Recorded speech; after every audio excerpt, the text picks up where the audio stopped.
The subway rumbled beneath Frank Castellano's feet like the heartbeat of a dying city as the number 4 train carried him north through the Bronx on the evening of October 18th, 1977. At 19 years old, with calloused hands from his job at his uncle's construction company and $37 in his wallet, more money than he'd ever carried at one time, Frank was heading to what he believed might be the most important baseball game of his lifetime, Game 6 of the World Series. New York Yankees versus Los Angeles Dodgers. Winner take all, the city around him was falling apart. New York in 1977 was a place where entire neighborhoods looked like war zones, where the phrase "Ford to city, drop dead" still stung like an open wound, where blackouts and looting had become symbols of urban decay. The Bronx itself was burning, literally burning, with entire blocks abandoned to arson and neglect. But tonight, none of that mattered. Tonight, there was baseball. Frank pressed his face against the grimy subway window and watched the familiar landscape of his childhood roll past. Apartment buildings with broken windows and graffiti-covered walls, empty lots filled with debris, corner bodegas protected by metal grates. This was the Bronx he'd grown up in, the Bronx that had shaped him into someone who understood that hope was something you had to fight for, something that didn't come easy. His father, Sal Castellano, had died 2 years earlier, a heart attack at 53 brought on by too many cigarettes, too much stress, and too many years of working construction in all weather. Before he died, Sal had made Frank promise 2 things: take care of his mother and never give up on his dreams, no matter how impossible they seemed. Baseball, Sal had wheezed from his hospital bed. Baseball is the one thing that makes sense when nothing else does. You remember that, Frankie. Frank remembered, which was why he'd spent the last 3 months saving every spare dollar from his construction job, skipping lunches and walking instead of taking the subway, all to afford a single ticket to Game 6 of the World Series. $35 for an upper-deck seat that would put him so far from the action he'd need binoculars to see the players' faces. But he'd be there, in Yankee Stadium, when history was made. The train pulled into 161st Street Yankee Stadium, and Frank joined the flood of humanity pouring onto the platform. The energy was electric, almost dangerous in its intensity. These weren't the comfortable suburban fans who could afford season tickets and box seats. These were working-class people from Queens and Brooklyn and the Bronx, people who'd saved and sacrificed to be here, people for whom this game represented something larger than just baseball. Frank walked up the stadium ramp and felt his breath catch in his throat. Even though he'd grown up just a few miles away, he'd only been inside Yankee Stadium twice before, once for a regular season game when he was 12, and once for his 8th grade graduation ceremony when the school had somehow gotten permission to use the stadium for the event. But this was different. This was October. This was the World Series. The house that Ruth built was packed to its 57,545 capacity, and the noise was unlike anything Frank had ever experienced. It wasn't just loud, it was tribal, primal, the sound of thousands of people unified in desperate hope and fierce pride. These fans understood what was at stake. The Yankees hadn't won a World Series since 1962. An entire generation had grown up without experiencing championship glory. Frank found his seat in the upper deck, section 39, row M, seat 14. He was so high up that the players looked like action figures, but he didn't care.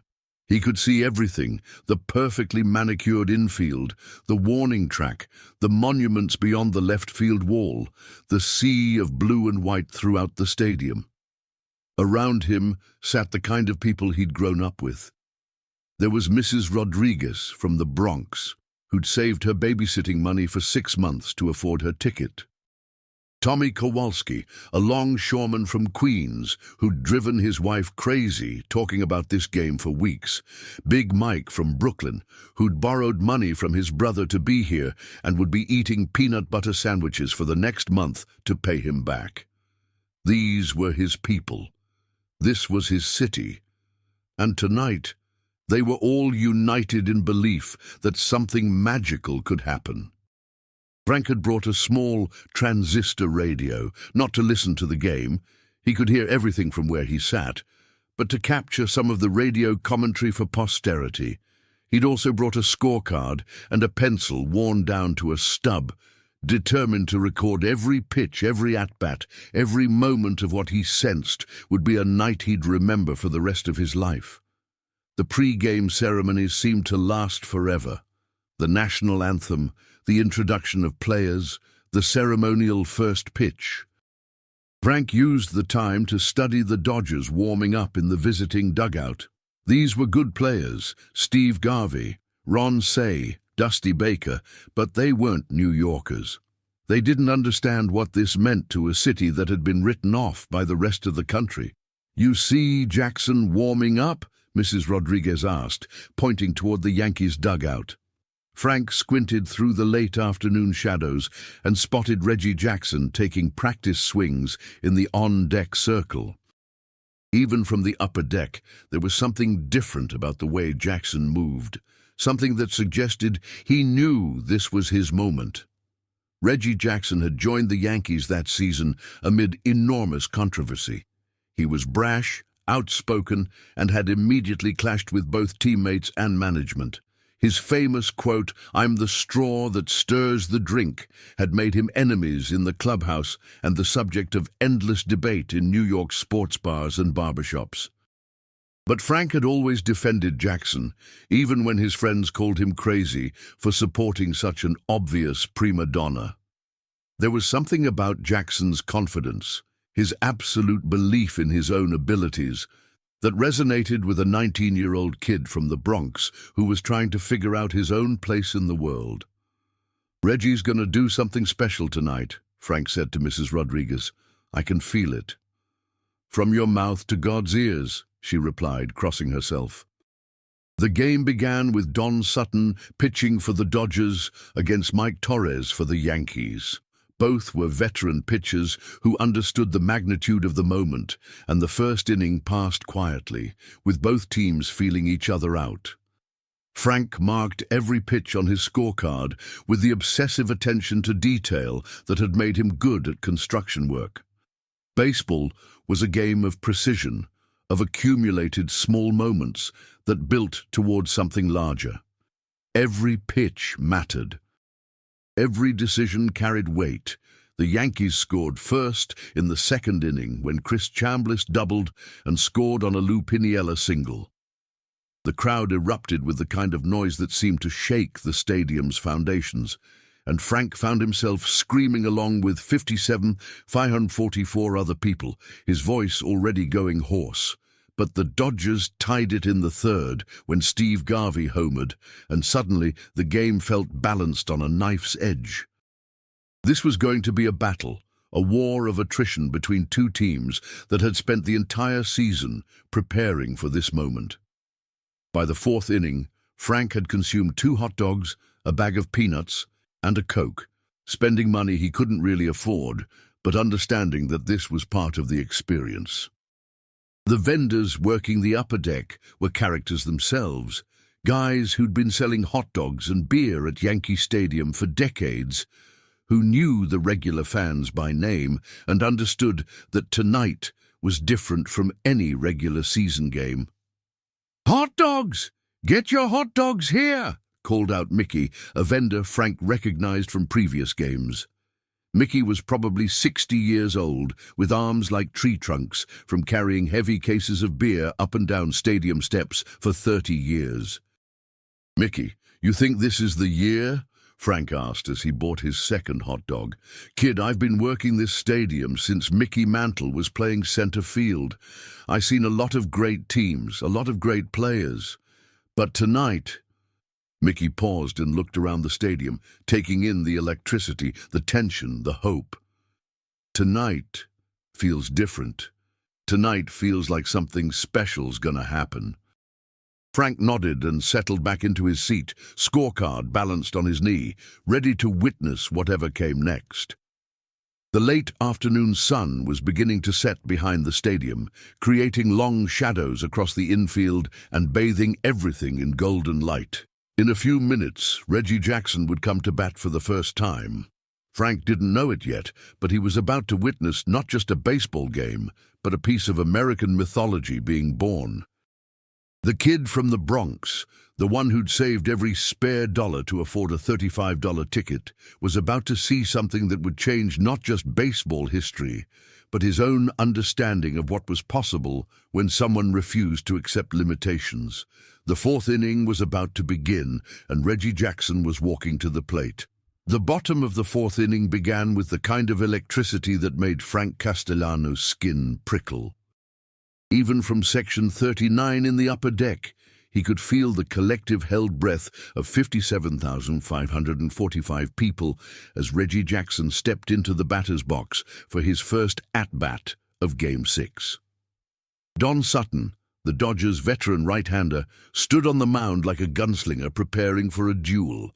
Sutton was crafty, experienced, the kind of pitcher who'd made a career out of getting big-name hitters out in clutch situations. But as he went into his wind-up, Frank could sense something different in the air, electricity that seemed to emanate from Jackson himself. The first pitch was a fastball, high and outside. Ball 1. Frank marked it on his scorecard with the same precision his father had taught him to measure lumber. Every detail mattered. Every notation was part of a larger story being written in real time. The second pitch caught the outside corner. Strike 1. Around Frank, the crowd was starting to buzz with anticipation. Mrs. Rodriguez clutched her rosary beads. Tommy Kowalski was leaning forward so far he looked like he might fall out of his seat. Big Mike was shouting encouragement in a voice that carried across 3 sections. Sutton's third pitch was another fastball, this one middle in. Jackson's swing was so quick, so violent, that for a split second, Frank thought he'd missed the ball entirely. Then he heard the crack, not the normal sound of bat-meeting ball, but something deeper, more resonant, like thunder rolling across the Bronx. The ball rocketed off Jackson's bat on a line drive toward right field. Frank jumped to his feet along with everyone else in his section, watching the ball carry deeper and deeper into the night sky. Right fielder Reggie Smith backpedaled to the warning track, then stopped and watched helplessly as the ball sailed over his head and into the stands. Home run! The explosion of sound that followed was unlike anything Frank had ever experienced. It wasn't just cheering. It was primal, cathartic, the release of decades of frustration and hope. Frank found himself screaming until his throat burned, hugging Mrs. Rodriguez, high-fiving strangers, caught up in a wave of pure joy that seemed to lift the entire stadium. "That's one!" Big Mike shouted over the din. "That's fucking one!" Frank marked the home run on his scorecard, HR, fourth inning, solo shot. But even as he wrote it down, he felt like he was documenting something larger than just a baseball play. Jackson's home run hadn't just given the Yankees a 2-1 lead. It had announced that this was going to be his night, his moment, to live up to all the boastful predictions he'd made since joining the team. The game continued with the methodical pace that made baseball simultaneously relaxing and nerve-wracking. The Dodgers threatened in the 5th when they loaded the bases with 1 out, but Mike Torres bore down and escaped without allowing a run. The crowd's energy remained at fever pitch, as if everyone understood they were witnessing something special, but couldn't quite articulate what it was. Frank used the lull between innings to study the fans around him. These weren't rich people who attended games as social events. These were working-class New Yorkers who'd spent money they didn't have to be here, who understood that baseball wasn't just entertainment, but a form of civic pride, a way to prove that their city, their team, their way of life still mattered. The woman 3 seats to his left was keeping score just like he was, her handwriting small and precise. The man behind him was explaining every play to his 8-year-old son, passing down not just knowledge of the game, but an understanding of what it meant to be a Yankees fan. The teenager in the row ahead was recording everything on a small tape recorder, creating his own personal documentary of the night. "You ever seen anything like this?" Tommy Kowalski asked during the 7th-inning stretch. Frank thought about the question while the crowd sang, "Take me out to the ball game." He'd been to maybe 15 baseball games in his life, most of them regular season contests where the outcome didn't really matter beyond bragging rights. But this felt different, historic, momentous, like they were all participants in something that would be remembered long after they were gone. "Never," Frank replied honestly. "This is something else entirely." Today, the Yankees came to bat in the bottom of the 8th inning, leading 2-1, and the crowd was on its feet before Jackson even emerged from the on-deck circle. Sutton was still pitching for the Dodgers, though he was clearly tiring after 7 innings of high-stress baseball. Jackson stepped into the batter's box for his second at-bat of the game, and Frank could feel the collective expectation of everyone in the stadium. One home run had been thrilling, but it could still be dismissed as a lucky swing. 2 home runs would be something else entirely. Sutton's first pitch was a slider, low and away. Jackson watched it go by without moving. Ball 1. The second pitch was a fastball, middle of the plate. Jackson's swing was even more violent than his first time up, and the sound of contact was so loud it echoed off the stadium's upper deck.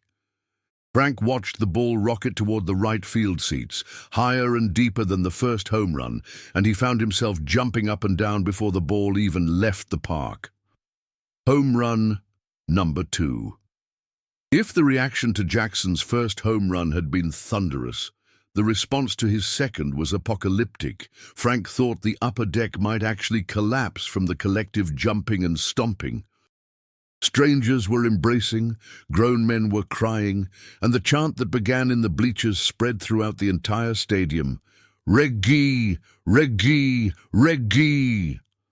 Frank marked the second home run on his scorecard, HR, 8th inning, solo shot, but his hands were shaking so badly he could barely hold the pencil. 2 home runs in consecutive at-bats in a World Series game was the stuff of legend, the kind of performance that would be talked about for generations. "Holy shit, Mrs." Rodriguez said, apparently forgetting her usual propriety in the excitement of the moment. Holy fucking shit. But even as the crowd continued to celebrate, Frank found himself looking toward the Yankees' dugout, where Jackson was accepting congratulations from his teammates. There was something in Jackson's demeanor that suggested he wasn't finished, that this was just the beginning of something even more extraordinary. The 9th inning began with the Yankees leading 4-1, and Dodgers manager Tommy Lasorda made a pitching change, bringing in knuckleballer Charlie Hough to try to preserve what remained of his team's World Series hopes. The crowd was still buzzing from Jackson's 2 home runs, but there was also a growing sense of anticipation, as if everyone in the stadium understood that something unprecedented might be about to happen. Jackson wasn't due to bat until the 4th spot in the Yankees lineup, which meant at least 3 batters would have to reach base for him to get another at bat. Frank found himself actually cheering for Yankees he barely knew, desperately wanting Chris Chambliss and Lou Piniella and Roy White to get on base so Jackson could bat again. "Think he gets up again?" Big Mike asked, voicing what everyone was thinking. "He better," Frank replied. "I didn't pay $35 to see 2 home runs. I want to see 3. It was a ridiculous thing to hope for. 3 home runs in a single World Series game had never been done in the history of baseball. It was the kind of achievement that belonged in mythology rather than reality, the sort of thing that happened in novels rather than in real life. But this was 1977, and this was Reggie Jackson, and this was a night when the impossible seemed not just possible, but inevitable. The Yankees' half of the 8th inning continued with methodical precision, each batter working the count, each at-bat bringing Jackson closer to another plate appearance. Frank's scorecard was getting messy from nervous sweat and spilled beer, but he continued to mark every pitch, every play, understanding that he was documenting history. Around him, the vendors had stopped their normal routines. Mickey, the hot dog vendor Frank had talked to earlier, was standing in the aisle watching the game instead of working his section. Even the guys whose livelihood depended on selling beer and peanuts understood that commerce could wait. This was bigger than business. "In 30 years working this stadium," Mickey told Frank during a break in the action, "I ain't never seen nothing like this. Never." Frank nodded, his eyes never leaving the field. Roy White was at bat for the Yankees, working a full count against Charlie Hoef's dancing knuckleball. If White could reach base, Jackson would come to the plate with a chance to make history. White fouled off 3 straight pitches, each one bringing the crowd to its feet. On the 7th pitch of the at-bat, he lined a single to left field. The stadium erupted again, this time not for a home run, but for a simple base hit that meant Reggie Jackson would bat again. Frank felt tears in his eyes, actual tears over a baseball game, and he wasn't embarrassed by them. This was bigger than baseball. This was about possibility, about refusing to accept limitations, about the idea that sometimes, if you wanted something badly enough and worked hard enough and believed deeply enough, magic could actually happen. Jackson was walking to the plate for his 3rd at-bat of the game, and 57,545 people were on their feet screaming for something that had never been done before. Frank gripped his pencil and prepared to record either the greatest individual performance in World Series history or the most devastating disappointment he'd ever witnessed. Reggie Jackson stepped into the batter's box for his 3rd at-bat of Game 6, and Frank Castellano swore he could feel the earth stop rotating. The collective anticipation of 57,545 people had created something approaching a physical force, a pressure that seemed to bend reality around the small rectangle of dirt where Jackson now stood. Charlie Hoef, the Dodgers' knuckleball pitcher, stood on the mound looking like a man who understood he was about to become either a footnote or a victim in baseball history. The knuckleball was a pitch that danced and fluttered unpredictably, impossible to time, nearly impossible to hit with authority. Under normal circumstances, it would have been the perfect weapon against a hitter trying to make history. But these weren't normal circumstances. Frank's hands were shaking so badly he could barely hold his scorecard. Around him, the entire upper deck was standing, swaying like a single organism caught in a collective prayer. Mrs. Rodriguez was clutching her rosary so tightly her knuckles had gone white. Tommy Kowalski was leaning so far forward he looked like he might tumble over the railing. Big Mike had gone completely silent, his usual running commentary replaced by the kind of reverent quiet normally reserved for churches. "This is it," Frank whispered to no one in particular. "This is fucking it." The first pitch from Hoef was a knuckleball that fluttered toward the plate like a wounded butterfly. Jackson watched it carefully, his bat never leaving his shoulder. Ball 1. The crowd's groan was audible throughout the stadium. Everyone wanted Jackson to swing, to try for the impossible, but the disciplined hitter in him understood that the wrong pitch could ruin everything. Hoef's second delivery was another knuckleball, this one catching more of the strike zone. Jackson started his swing, then checked it at the last second as the ball danced away from the barrel of his bat. Ball 2. Frank could feel the tension ratcheting higher with each pitch. A walk would be anticlimactic, preserving Jackson's perfect night but denying everyone the chance to witness something that had never been done. But swinging at a bad pitch could end everything just as surely. The third pitch was the charm. Hoef's knuckleball caught too much of the plate, hovering in that dangerous zone where Jackson's quick hands could catch up to it. The swing was different from his first 2 home runs, more compact, more controlled, but with the same explosive violence that had become Jackson's signature. The crack of the bat was like a gunshot echoing through the stadium, and Frank knew immediately that this one was gone. not because of the sound, though that was unmistakable, but because of the way Jackson stood and watched the ball, the way he dropped his bat and began his home run trot before the ball had even reached the warning track. This wasn't just gone. This was absolutely, unquestionably, monumentally gone. The ball sailed high and deep toward the right field seats, carrying further than either of Jackson's previous home runs. Frank watched its arc against the night sky, and for a moment it seemed like the entire stadium had been frozen in time. 57,545 people suspended in the space between anticipation and fulfillment, between hoping and knowing. Then the ball disappeared into the black seats beyond the right field wall, and the universe exploded. Frank had thought the crowd's reaction to Jackson's first 2 home runs was loud, but this was something else entirely, something beyond sound, beyond measurement, beyond anything he could have imagined. It was as if every person in the stadium was screaming with the combined force of their entire lives, releasing not just excitement, but years of accumulated frustration and hope and desperate belief. The upper deck was shaking so violently that Frank wondered if the stadium might actually collapse. People were hugging strangers, crying openly, jumping up and down like children on Christmas morning. The noise was so overwhelming that Frank couldn't hear his own voice, even though he was screaming at the top of his lungs. 3 home runs, 3 consecutive at-bats, 3 swings that had transformed a baseball game into American mythology. Frank looked down at his scorecard and realized his hands were shaking too badly to write. He tried 3 times to mark Jackson's 3rd home run before giving up and just staring at the field, watching Jackson round the bases with the slow, deliberate pace of a man who understood he had just done something that would be remembered forever. Around him, the celebration was taking on an almost religious quality.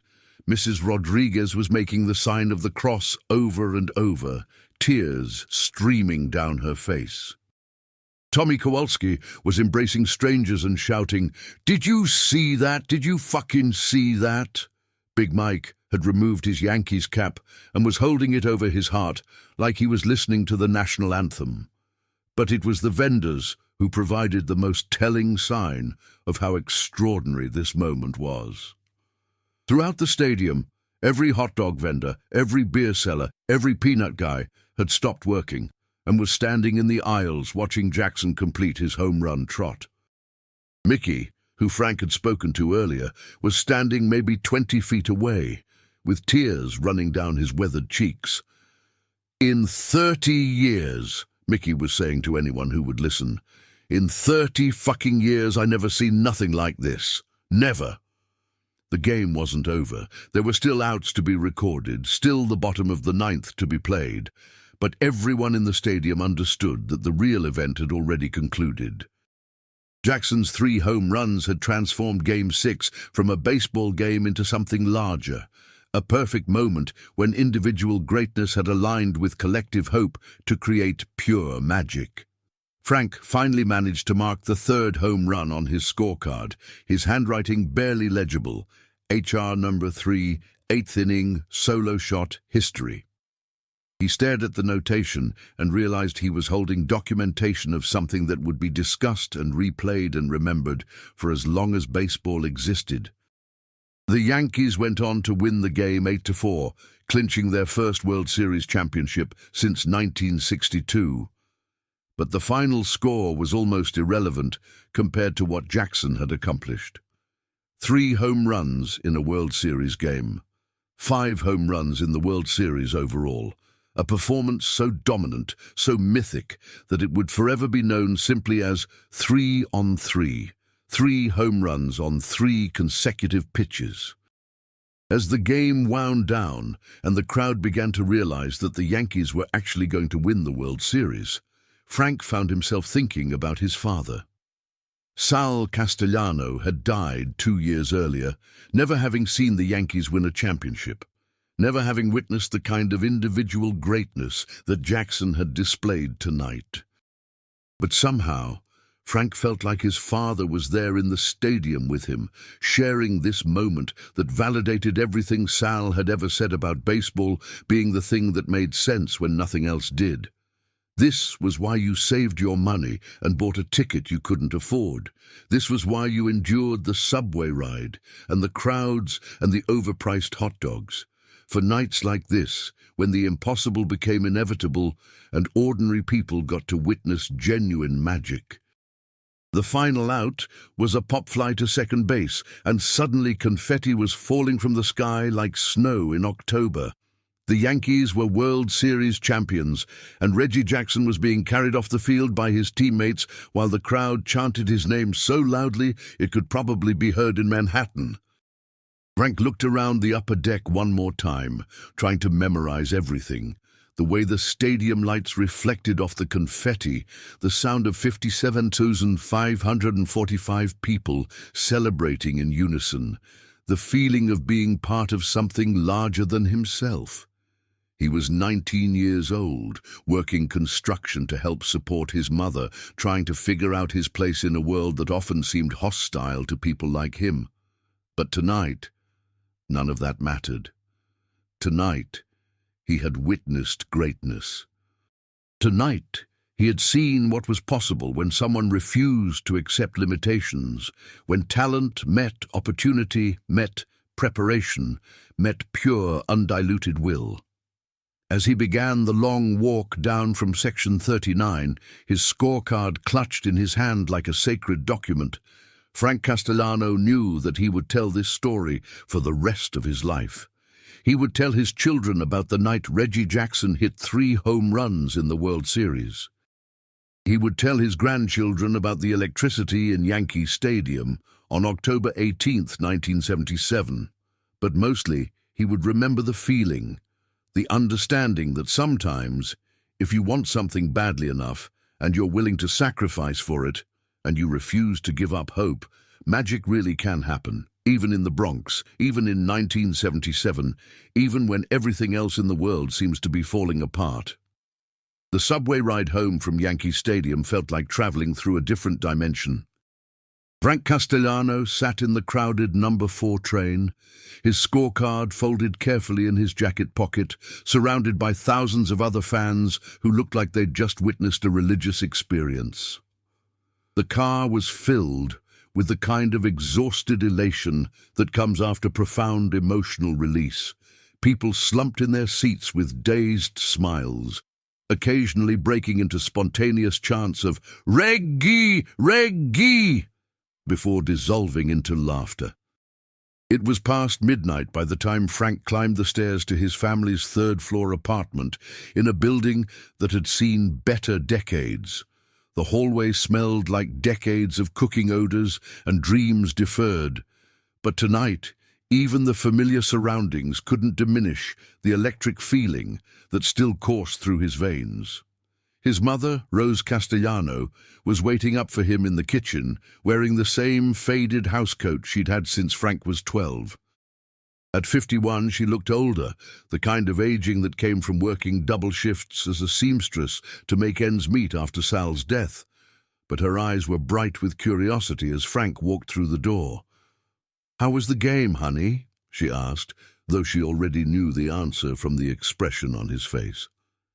"Ma," Frank said, sitting down heavily at the kitchen table where he'd done homework for 10 years. "You're not going to believe what I saw tonight." For the next hour, Frank recounted every detail of Jackson's performance, pulling out his scorecard to document each home run, explaining the significance of what had never been done before in World Series history. Rose listened with the patience she'd always shown when her son got excited about baseball, occasionally asking questions, but mostly just enjoying his enthusiasm. "$35 well spent?" she asked when he finished his story. Frank thought about the question. $35 represented 3 days of work at his construction job. It was grocery money, electric bill money, the kind of money their family couldn't really afford to spend on entertainment. But as he sat in their modest kitchen, still buzzing with the memory of witnessing history, he knew the answer. "Ma, I would have paid $100 to see that. $1,000. Some things you can't put a price on. Rose smiled and patted his hand. Your father would have loved hearing about this. He always said baseball could give you memories that lasted a lifetime. I kept thinking about him during the game, especially during Jackson's third home run. I kept thinking Dad would have appreciated what we were seeing. He would have, but more than that, he would have been proud that you found a way to be there, that you saved your money and made the sacrifice to witness something special. Frank went to bed that night but couldn't sleep.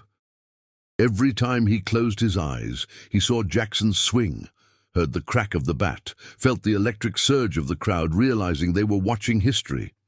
He replayed each home run in his mind, trying to preserve every detail, every sensation, every moment of the most extraordinary sporting event he'd ever witnessed. Over the following days, as the reality of the Yankees' World Series victory sank in throughout New York City, Frank discovered that his experience at Game 6 had become a kind of currency. Everyone wanted to hear about Jackson's 3 home runs from someone who'd actually been there. His co-workers at the construction site, his neighbors, his friends.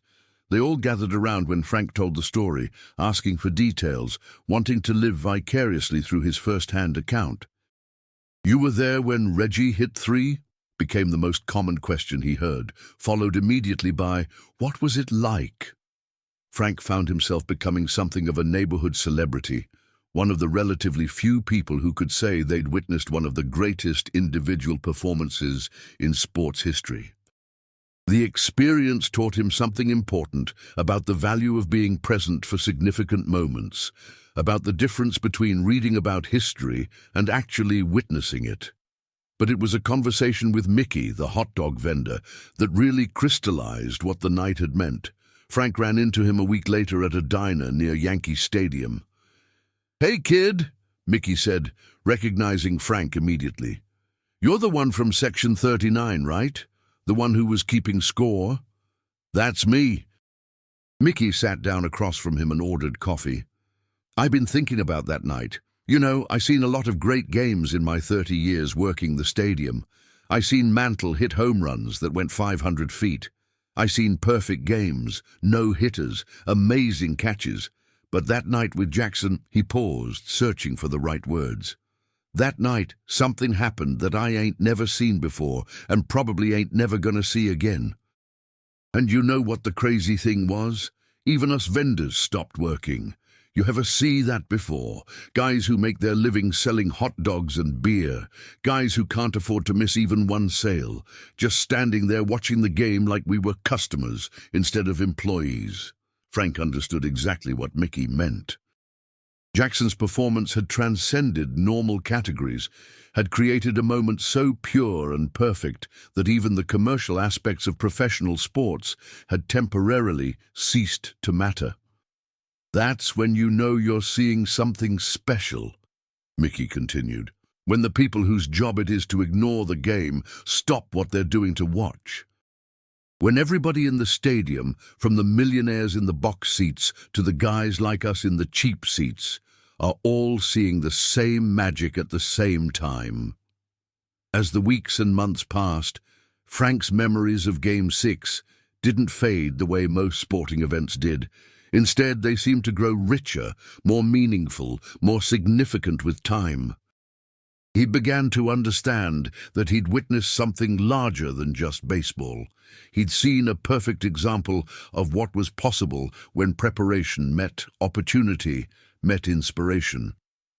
Jackson's 3 home runs became a touchstone for Frank, a reminder that extraordinary things could happen to ordinary people if they put themselves in position to recognize and seize special moments. The lesson influenced decisions, both large and small. The night classes he eventually took to learn electrical work, the courage he found to ask out Maria Santos from his neighborhood, the determination he showed in eventually starting his own small construction company. I learned something that night, he would tell his children years later when they asked about the scorecard he kept framed in his den. I learned that sometimes you have to spend money, you don't have to see things that can't be bought, that some experiences are worth more than the sacrifices you make to have them.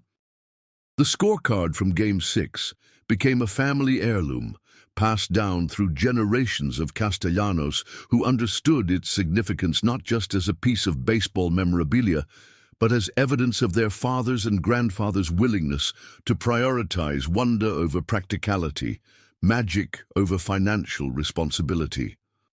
Frank would attend hundreds of baseball games over the next 50 years, taking his children and eventually his grandchildren to Yankee Stadium whenever he could afford it.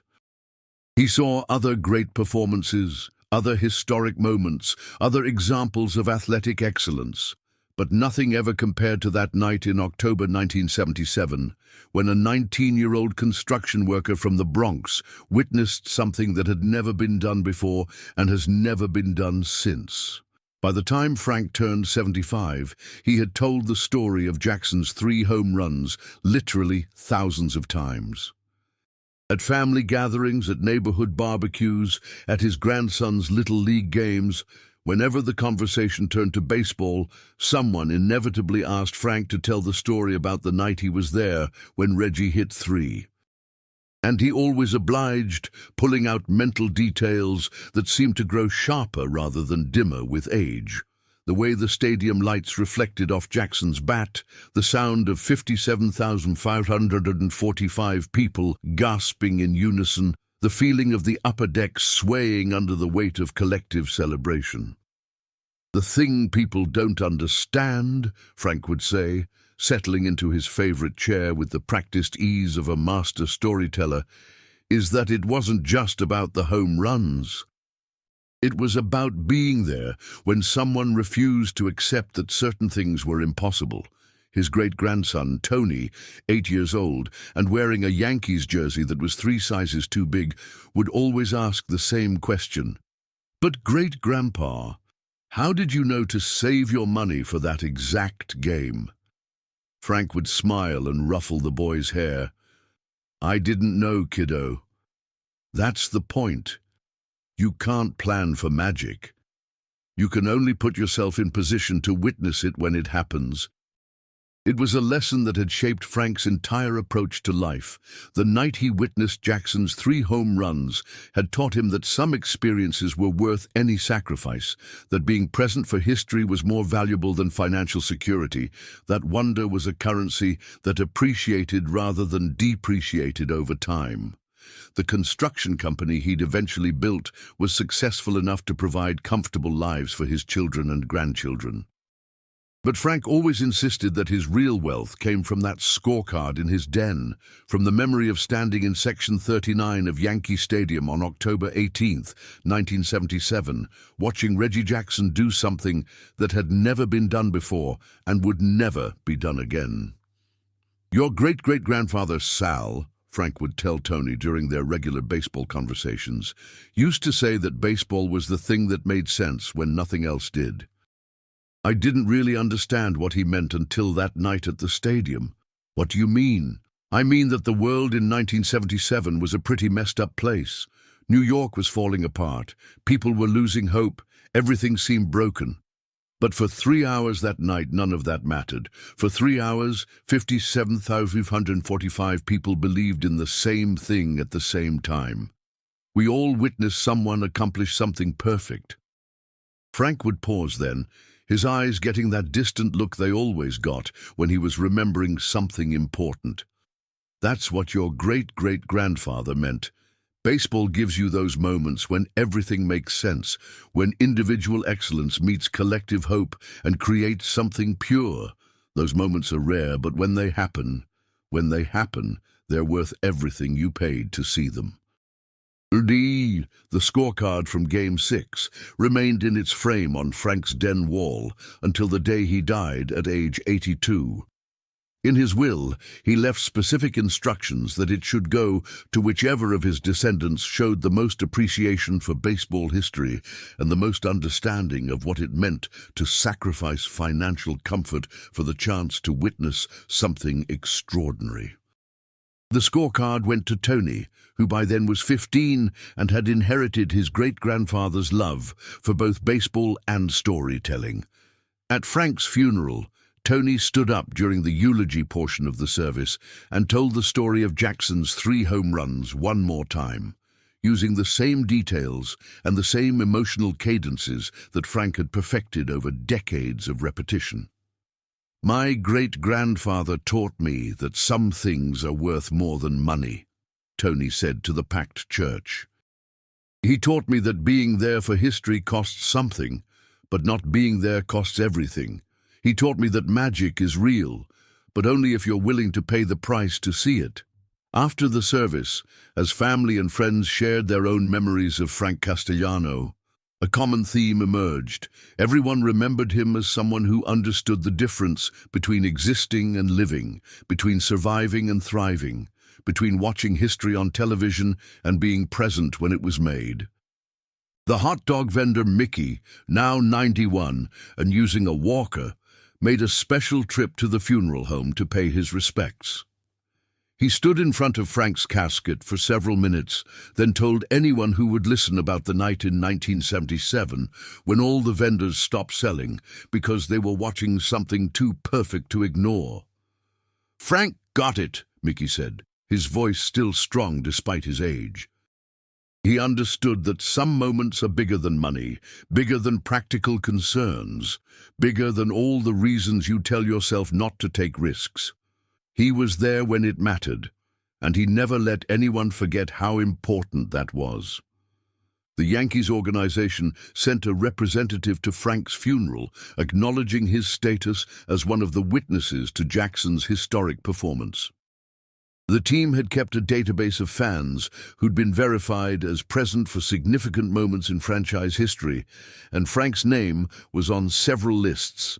Jackson's 3 home runs, Don Larson's perfect game in the 1956 World Series, which he'd attended as a teenager, Babe Ruth's called shot, which his father had witnessed and passed down through family stories.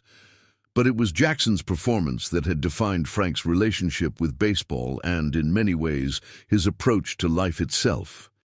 The decision to spend $35 he couldn't afford had returned compound interest for 65 years, providing stories and memories and life lessons that had enriched not just his own existence, but the lives of everyone who knew him.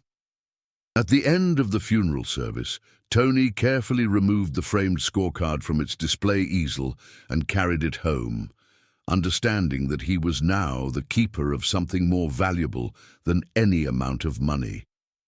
He was the guardian of proof that magic was real, that ordinary people could witness extraordinary things, and that being present for history was worth any sacrifice necessary to make it happen. That night, Tony sat in his room studying the scorecard with its careful notations.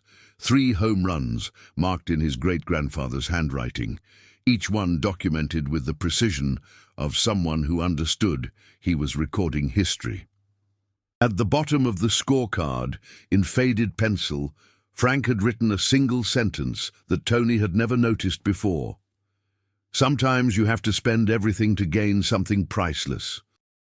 Tony smiled and carefully placed the scorecard in its new frame, understanding that someday he would pass it on to his own children or grandchildren, along with the story of the night when Reggie Jackson hit 3 home runs and even the vendors stopped selling because they couldn't miss what was happening on the field.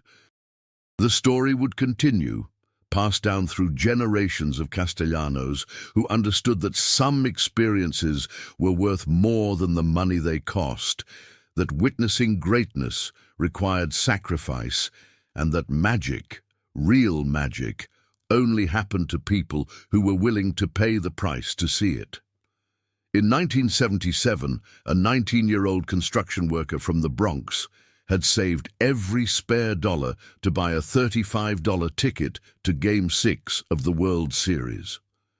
65 years later, that decision was still paying dividends, still providing lessons about courage and sacrifice and the importance of being present for the moments that matter.